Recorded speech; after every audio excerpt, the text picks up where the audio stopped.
como que tá aí em casa? Vocês estão se cuidando? Vamos fazer uma fogueira pra se esquentar? Aqui tá tão frio hoje, pode estar com frio.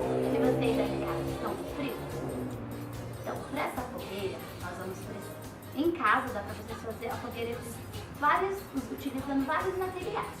Dá pra fazer uma fogueira utilizando canudos de papel toalha. Dá pra também fazer com papel higiênico, daí precisa grudar um no outro com cola ou com fita. Né? E dá pra fazer também utilizando caixas de ovos. Vamos fazer a nossa própria fogueira? Vamos lá? Para fazer a nossa fogueira, nós vamos precisar dos rolinhos de papel toalha. Vamos precisar também de fita crepe. O primeiro passo é a gente colocar a fita nas pontinhas.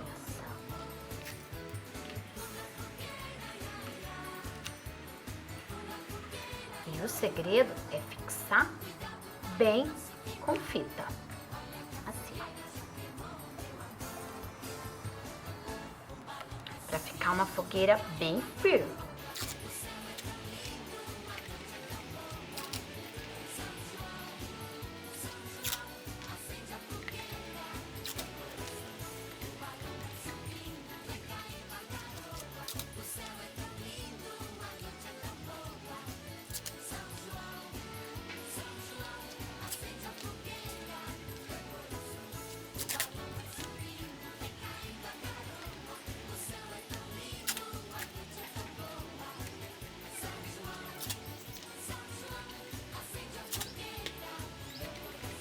O segredo é a gente colar com bastante fita. E para cobrir essa fita, a gente pode pintar, pode decorar, pode usar tinta natural como que você tem em casa, certo? Para ficar toda tampadinha assim essas fitas. Gostaram?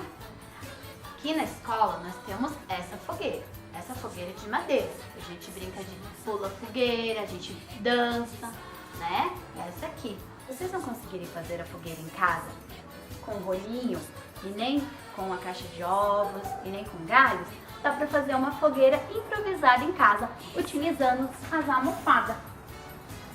O importante é se divertir em casa comemorando as nossas festas juninas. Vou chamar uma amiga muito especial para dançar com a gente pula fogueira. Gente,